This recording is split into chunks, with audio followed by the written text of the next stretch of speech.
Welcome back to my channel. दोस्तों, आज के वीडियो में हम जानेंगे एक बहुत ही important topic, forward and futures. दोस्तों, आपने कई जगह सुना होगा फॉरवर्ड, फ्यूचर्स, ऑप्शंस। ये सारी चीजें आपने स्टॉक मार्केट में सुनी होगी, लेकिन इनको जानना बहुत जरूरी है। ये one of the toughest topics है स्टॉक मार्केट में। अगर आप इसे समझ गए, यानी कि आप और भी बहुत सारे टॉपिक्स आसानी से समझ सकते हो। दोस्तों, ये वीडियो देखने से पहले मैं आपको एडवाइस करूंगा कि आप मेरा डेरिवेटिव वाला वीडियो देखिए। उस वीडियो का लिंक मैं अपने डिस्क्रिप्शन बॉक्स में डाल दूंगा, तो आप वहां से जाके पहले वो वीडियो देखिए। उससे क्या कि आपके थोड़े बेसिक स्ट्रांग हो जाएगी, डेरिवेटिव्स मार्केट क्या होता है एग्जैक्टली। उसमें मैंने आपको बताया था कि 4 टाइप्स के डेरिवेटिव्स होते हैं, फॉरवर्ड, फ्यूचर्स, ऑप्शंस और स्वैप्स। तो आप वो वीडियो देखिए, उसका लिंक मैं डिस्क्रिप्शन बॉक्स में डाल दूंगा। तो चलिए मैं अभी आपको अपनी स्क्रीन शेयर करता हूँ।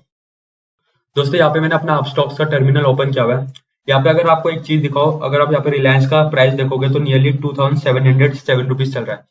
यहाँ पे अगर मैं फ्यूचर्स में जाता हूँ और यहाँ पे रिलायंस टाइप करता हूँ, तो यहाँ पे आप देख सकते हो कुछ 3 रिलायंस खुल गए हैं। एक रिलायंस फ्यूचर, एफयूटी यानी कि फ्यूचर 28 अक्टूबर 2021 का, दूसरा 25 नवंबर 2021 का और तीसरा 30 दिसंबर 2021 का। तो ये तीनों चीज क्या है? ये तीनों चीज फ्यूचर्स है दोस्तों। इसे फ्यूचर्स कॉन्ट्रैक्ट कहते हैं। आज इस वीडियो में हम वही जानेंगे, लेकिन फ्यूचर जानने से पहले मैं आपको बता देता हूँ फॉरवर्ड क्या होता है, क्योंकि फॉरवर्ड और फ्यूचर्स ऑलमोस्ट सेम है। तो सबसे पहले आपको फॉरवर्ड सीखना है और उसके बाद हम सीखेंगे फ्यूचर्स क्या होता है। तो मैं इसको क्लोज कर देता हूँ। तो चलिए दोस्तों शुरू करते हैं। So what are forward contracts? A forward contract is a customized contract between two parties to buy or sell an asset at a specified price on a future date. A forward contract can be used for hedging or speculation. दोस्तों, ये एक normal definition है forward contract की, लेकिन हमें इसको रट्टा मारने की कोई जरूरत नहीं, क्योंकि मेरा काम है कि टफेस्ट से टफेस्ट टॉपिक सिंप्लीफाइड वे में आपको समझाना। तो मैं इस टॉपिक को एक एग्जांपल के थ्रू समझाऊंगा और मैं उम्मीद करूंगा कि आपको एग्जांपल बहुत पसंद आएगा और आप उससे आसानी से फॉरवर्ड कॉन्ट्रैक्ट क्या होता है ये समझ पाओगे। तो चलिए मैं आपको एक एग्जांपल देता हूँ। तो दोस्तों, हमारे इस एग्जांपल में एक फार्मर है, एक किसान है जो आलू उगाता है अपने खेत में, और दूसरी तरफ एक इंसान है जिसकी फैक्ट्री है चिप्स की, यानी पोटैटो चिप्स की हम कहेंगे, जिसमें आलू की जरूरत है। तो यहाँ पे क्या होता है, जो किसान है उसको डर लगा रहता है कि आलू का भाव कभी नीचे ना गिर जाए, क्योंकि उसने आलू उगा तो लिया अपने खेत में, लेकिन क्या पता हार्वेस्टिंग के टाइम पे वो आलू का जो प्राइस है वो नीचे आ जाए तो उसको नुकसान होगा। और दूसरी तरफ जो फैक्ट्री का ओनर है, जो जिसको आलू की जरूरत है अपने चिप्स के प्रोडक्शन के लिए, उसको डर इस बात का है कि अगर आलू का प्राइस बढ़ जाए तो उससे क्या होगा, उसका जो प्रॉफिट है वो कम हो जाएगा। और क्या है कि वो अपना चिप्स का पैसा तो बढ़ा नहीं सकता। ये तो है नहीं कि अगर आज वो 10 रुपए का चिप्स दे रहा है मार्केट में, तो एक महीने बाद वो 12 रुपए 13 रुपए कर देगा। तो उसको अपना ये रिस्क कम करने के लिए वो क्या करेगा, वो एक फार्मर से डील कर देगा। इस डील को हम कहेंगे फॉरवर्ड कॉन्ट्रैक्ट। तो इस फॉरवर्ड कॉन्ट्रैक्ट में क्या होता है, चलिए जानते हैं। तो दोस्तों, हमारे इस एग्जाम्पल में जो फार्मर है उसका नाम राजू है। तो फार्मर है, उसका नाम है राजू,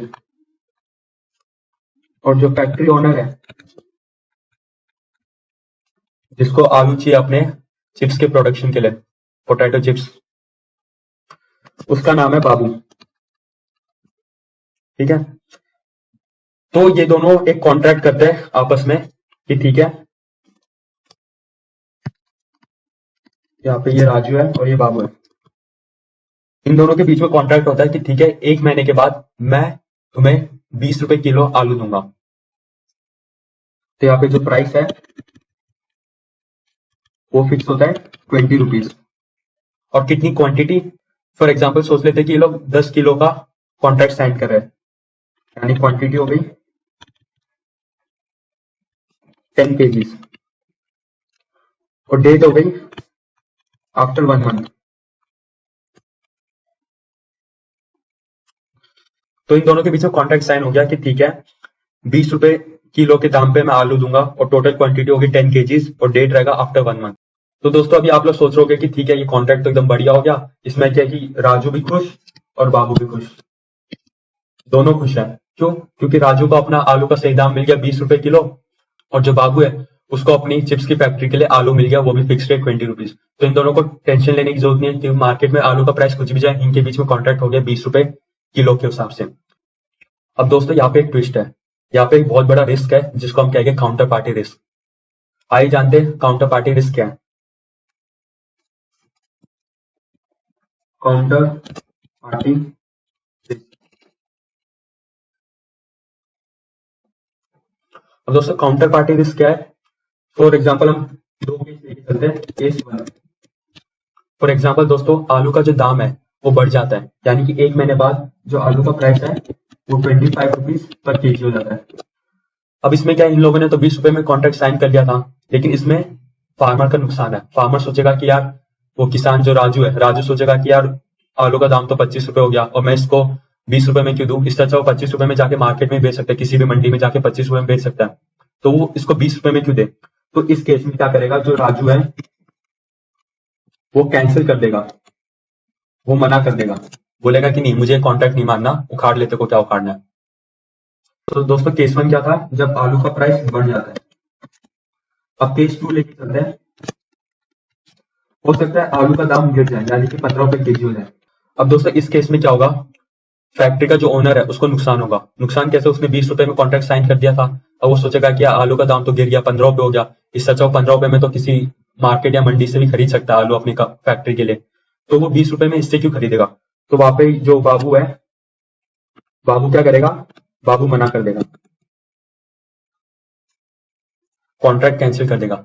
तो दोस्तों इसमें यही है कि जो अपोजिट पार्टी है वो कैंसिल कर देगी कॉन्ट्रैक्ट, यानी कि जब केस 1 में राजू कैंसिल कर देगा, बोलेगा कि नहीं मैं तो 25 रुपए में जाके मार्केट में बेच दूंगा, और केस 2 अगर जब वो उसका प्राइस नीचे गिर गया तो जो फैक्ट्री का ओनर है बाबू, वो बोलेगा नहीं मैं तो कैंसिल कर देता कॉन्ट्रैक्ट, मुझे 15 रुपए किलो में तो मार्केट में मिल जाएगा, मैं तुझसे क्यों लूंगा।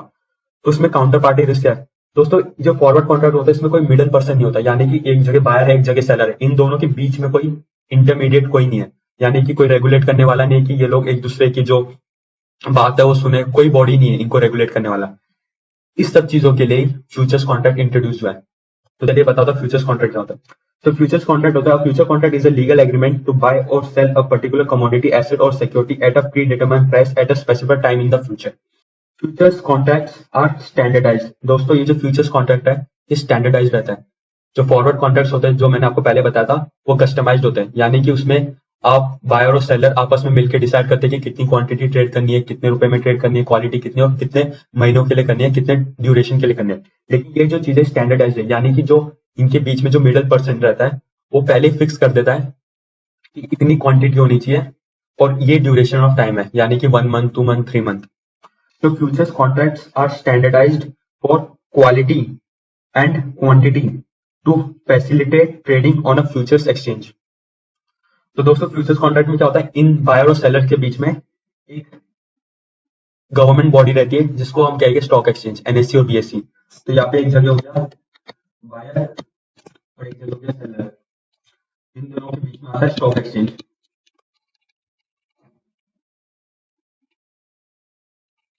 स्टॉक एक्सचेंज जैसे कि एनएससी बीएससी हो गया अपने इंडिया में। तो ये जो स्टॉक एक्सचेंज क्या करेगा, ये पहले ही कुछ रूल्स इंप्लीमेंट कर देगा, यानी कि प्राइस क्या होगा, आप अपने मन का प्राइस नहीं डिसाइड कर सकते कि ठीक है मैं इस भाव में लूंगा इस भाव में सेल करूंगा, नहीं, एक फिक्स प्राइस होता है, एक फिक्स प्राइस होता है। और क्वांटिटी यहाँ पे फ्यूचर्स में लॉट में काम होता है। फॉर एग्जांपल जैसे रिलायंस का एक लॉट 250 क्वांटिटी है, तो यहाँ पे एक फिक्स क्वांटिटी होती है। आप ये नहीं कि आप बोलोगे नहीं चलो रिलायंस का शेयर हम लोग 10 क्वांटिटी की डील कर लेते हैं, ऐसा नहीं होगा, 10 20 15 ऐसा नहीं कर सकता। आपको एक फिक्स क्वांटिटी मेंशन रहेगा फ्यूचर्स में, जिसको हम यहाँ पे कहेंगे लॉट, और इनका ड्यूरेशन रहता है नॉर्मली फ्यूचर्स 1 मंथ के होते हैं, मतलब 3 मंथ्स के होते हैं। एक आपका जो नेक्स्ट मंथ है, उसके बाद सेकंड मंथ, फिर थर्ड मंथ। तो यहाँ पे जो डेट होती है वो भी फिक्स रहती है, और ये जो डेट होती है ये मंथ के आखिरी थर्सडे की होती है। यानी कि फॉर एग्जांपल अगर अक्टूबर की बात करें तो अक्टूबर का जो लास्ट थर्सडे वो एक्सपायरी डे होगा। तो इसमें क्या होता है, जो डिफॉल्ट पार्टी रिस्क है वो हट जाती है। अब दोस्तों फ्यूचर्स में क्या होता है, जो डिफॉल्ट पार्टी रिस्क होती है वो नेग्लिजिबल होती है। Default party risk is not present. क्यों दोस्तों, क्योंकि स्टॉक एक्सचेंज जो एनएससी बीएससी होते हैं वो क्या करते हैं, वो मार्जिन कलेक्ट करते हैं। मार्जिन यानी कि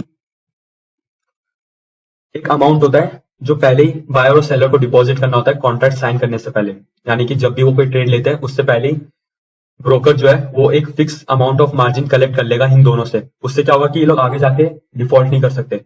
यानी कि अगर, यानी कि फॉर एग्जांपल ये बायर से 10-20% मार्जिन ले लेगा और सेलर से भी कुछ 10-20%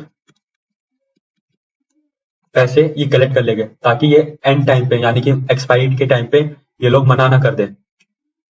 इस केस में ये लोग इसलिए ये लोग मार्जिन कलेक्ट कर लेते हैं। अब दोस्तों सेटलमेंट दो टाइप के होते हैं, एक होता है फिजिकल सेटलमेंट और एक होता है कैश सेटलमेंट।